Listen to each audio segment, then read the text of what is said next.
एक समय की बात है। एक बहुत ही ज्ञानी पंडित था। वह अपने एक बचपन के घनिष्ठ मित्र से मिलने के लिए किसी दूसरे गांव जा रहा था, जो कि बचपन से ही गूंगा व एक पैर से अपाहिज था। उसका गांव काफ़ी दूर था और रास्ते में कई और छोटे छोटे गांव भी पड़ते थे। पंडित अपनी धुन में चला जा रहा था कि रास्ते में उसे एक आदमी मिल गया, जो दिखने में बड़ा ही हष्ट-पुष्ट था। वह भी पंडित के साथ ही चलने लगा। पंडित ने सोचा कि चलो अच्छा है, साथ साथ चलने से रास्ता जल्दी कट जाएगा। पंडित ने उस आदमी से उसका नाम पूछा तो उस आदमी ने अपना नाम महाकाल बताया। पंडित को यह नाम बड़ा अजीब लगा, लेकिन उसने नाम के विषय में और कुछ पूछना उचित नहीं समझा। दोनों धीरे धीरे चलते रहे। तभी रास्ते में एक गांव आया। महाकाल ने पंडित से कहा, तुम आगे चलो, मुझे इस गांव में एक संदेश देना है। मैं तुमसे आगे मिलता हूँ। ठीक है कहकर पंडित अपनी धुन में चलता रहा। तभी एक भैंस ने एक आदमी को मार दिया, और जैसे ही भैंस ने आदमी को मारा, लगभग तुरंत ही महाकाल वापस पंडित के पास पहुँच गया। चलते चलते दोनों एक दूसरे गांव के बाहर पहुँचे, जहां एक छोटा सा मंदिर था। ठहरने की व्यवस्था ठीक लग रही थी, और क्योंकि पंडित के मित्र का गांव अभी काफ़ी दूर था, साथ ही रात्रि होने वाली थी, सो पंडित ने कहा, रात्रि होने वाली है, पूरा दिन चले हैं, थकावट भी बहुत हो चुकी है, इसलिए आज की रात हम इसी मंदिर में रुक जाते हैं। भूख भी लगी है, सो भोजन भी कर लेते हैं और थोड़ा विश्राम करके सुबह फिर से प्रस्थान करेंगे। महाकाल ने जवाब दिया, ठीक है, लेकिन मुझे इस गांव में किसी को कुछ सामान देना है, सो मैं देकर आता हूँ। तब तक तुम भोजन कर लो, मैं बाद में खा लूँगा। और इतना कहकर वह चला गया। लेकिन उसके जाते ही कुछ देर बाद उस गांव में धुआं उठना शुरू हुआ और धीरे धीरे पूरे गांव में आग लग गई थी। पंडित को आश्चर्य हुआ। उसने मन ही मन सोचा कि जहाँ भी ये महाकाल जाता है, वहाँ किसी न किसी तरह की हानि क्यों हो जाती है। लेकिन उसने महाकाल से रात्रि में इस बात का कोई जिक्र नहीं किया। सुबह दोनों ने फिर से अपने गंतव्य की ओर चलना शुरू किया। कुछ देर बाद एक और गांव आया और महाकाल ने फिर से पंडित से कहा कि पंडित जी, आप आगे चलें, मुझे इस गांव में भी कुछ काम है, सो मैं आपसे आगे मिलता हूँ। इतना कहकर महाकाल जाने लगा। लेकिन इस बार पंडित आगे नहीं बढ़ा, बल्कि खड़े होकर महाकाल को देखता रहा कि वह कहाँ जाता है और करता क्या है। तभी लोगों की आवाज़ें सुनाई देने लगी कि एक आदमी को सांप ने डस लिया और उस व्यक्ति की मृत्यु हो गई। ठीक उसी समय महाकाल फिर से पंडित के पास पहुंच गया, लेकिन इस बार पंडित को सहन न हुआ। उसने महाकाल से पूछ ही लिया कि तुम जिस गांव में भी जाते हो, वहां कोई ना कोई नुकसान हो जाता है। क्या तुम मुझे बता सकते हो कि आखिर ऐसा क्यों होता है? महाकाल ने जवाब दिया, पंडित जी, आप मुझे बड़े ज्ञानी मालूम पड़ते थे, इसलिए मैं आपके साथ चलने लगा था, क्योंकि ज्ञानियों का संग हमेशा अच्छा होता है। लेकिन क्या सचमुच आप अभी तक नहीं समझे कि मैं कौन हूँ? पंडित ने कहा, मैं समझ तो चुका हूँ, लेकिन कुछ शंका है, सो यदि आप ही अपना उपयुक्त परिचय दे दें तो मेरे लिए आसानी होगी। महाकाल ने जवाब दिया कि मैं यमदूत हूँ और यमराज की आज्ञा से उन लोगों के प्राण हरण करता हूँ जिनकी आयु पूर्ण हो चुकी है। हालांकि पंडित को पहले से ही इसी बात की शंका थी, फिर भी महाकाल के मुंह से ये बात सुनकर पंडित थोड़ा घबरा गया। लेकिन फिर हिम्मत करके पूछा कि अगर ऐसी बात है और तुम सचमुच ही यमदूत हो, तो बताओ अगली मृत्यु किसकी है?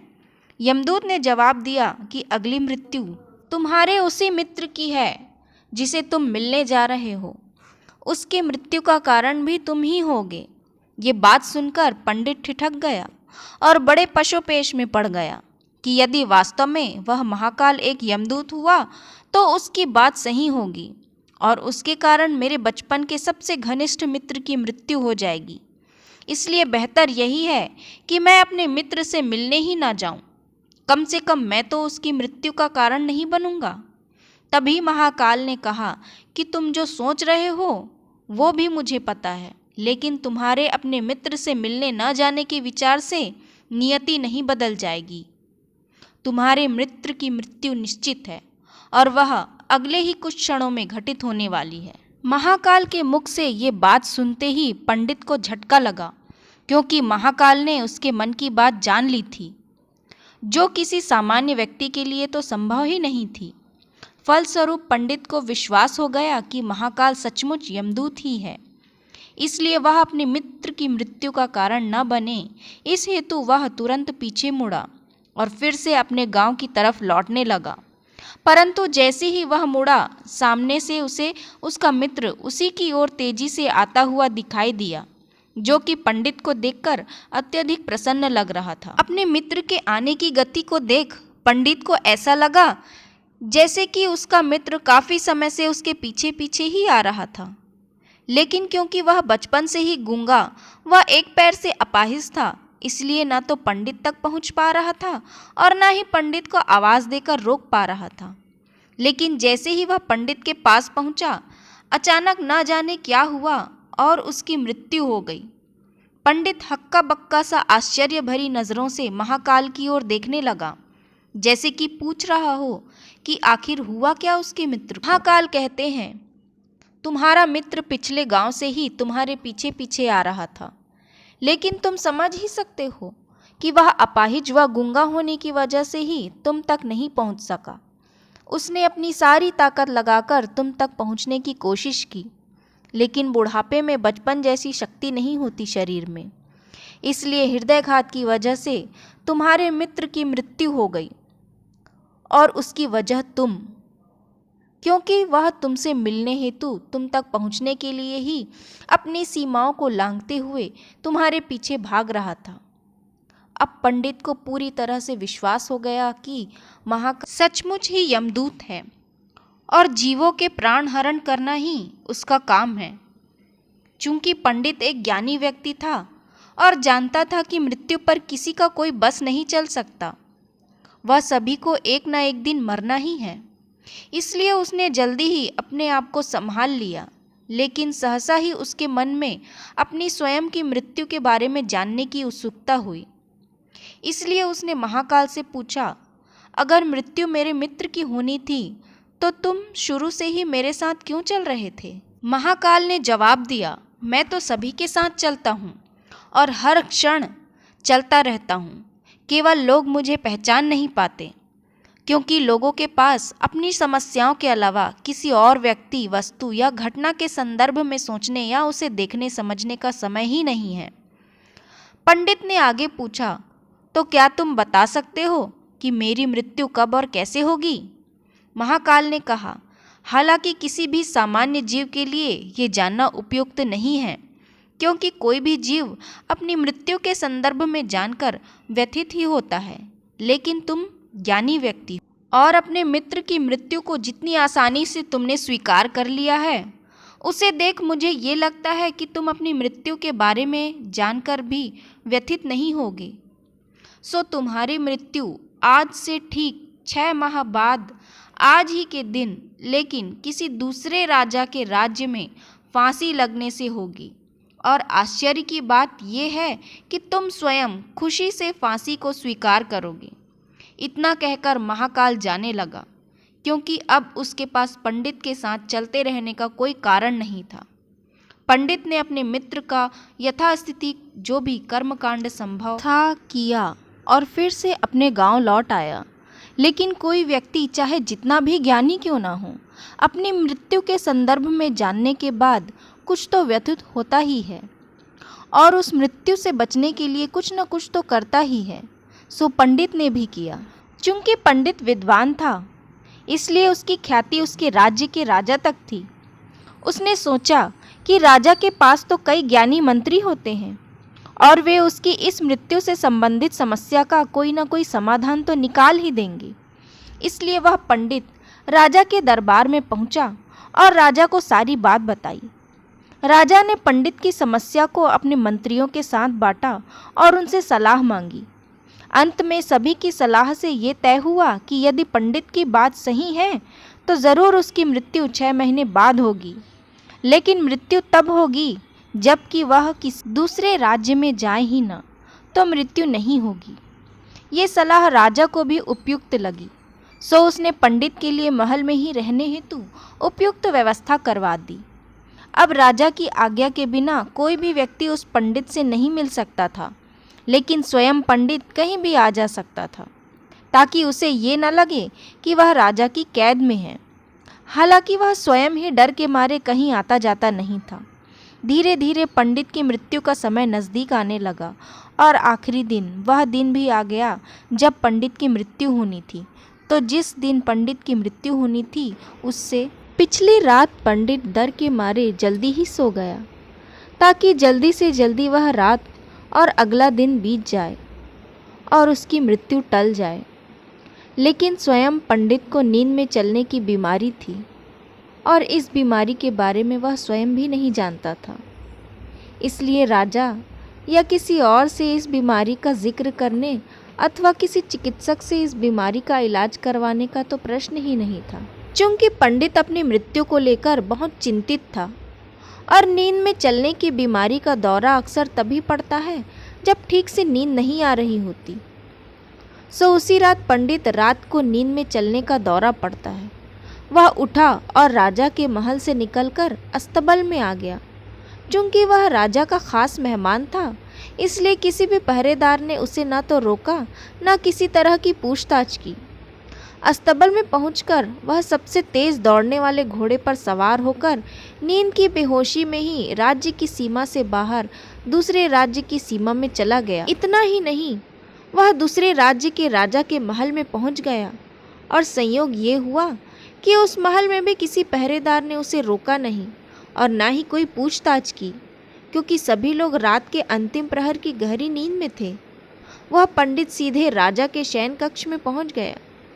रानी एक ओर उस राज्य का राजा सो रहा था, दूसरी ओर स्वयं पंडित जाकर लेट गया। सुबह हुई तो राजा ने पंडित को रानी के बगल में सोया हुआ देखा। राजा बहुत क्रोधित हुआ। पंडित को गिरफ्तार कर लिया गया। पंडित को तो खुद ही समझ में नहीं आ रहा था कि वह आखिर दूसरे राज्य में और सीधे राजा के शयन कक्ष में कैसे पहुंच गया। लेकिन वहां उसकी सुनने वाला कौन था?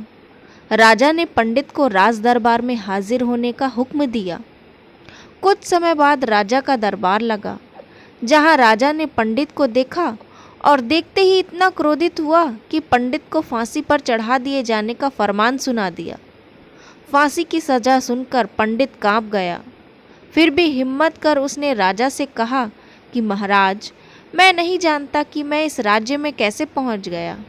मैं ये भी नहीं जानता कि मैं आपके शयन कक्ष में कैसे आ गया और आपके राज्य के किसी भी पहरेदार ने मुझे रोका क्यों नहीं। लेकिन मैं इतना जानता हूँ कि आज मेरी मृत्यु होनी थी और होने जा रही है। राजा को ये बात थोड़ी अटपटी लगी। उसने पूछा, तुम्हें कैसे पता कि आज तुम्हारी मृत्यु होनी थी? कहना क्या चाहते हो तुम? राजा के सवाल के जवाब में पंडित से पिछले 6 महीने की पूरी कहानी बता दी और कहा कि महाराज, मेरा क्या, किसी भी सामान्य व्यक्ति का इतना साहस कैसे हो सकता है कि वह राजा की उपस्थिति में राजा के ही कक्ष में रानी के बगल में सो जाए। ये तो सरासर आत्महत्या ही होगी और मैं दूसरे राज्य से इस राज्य में आत्महत्या करने क्यों आऊँगा।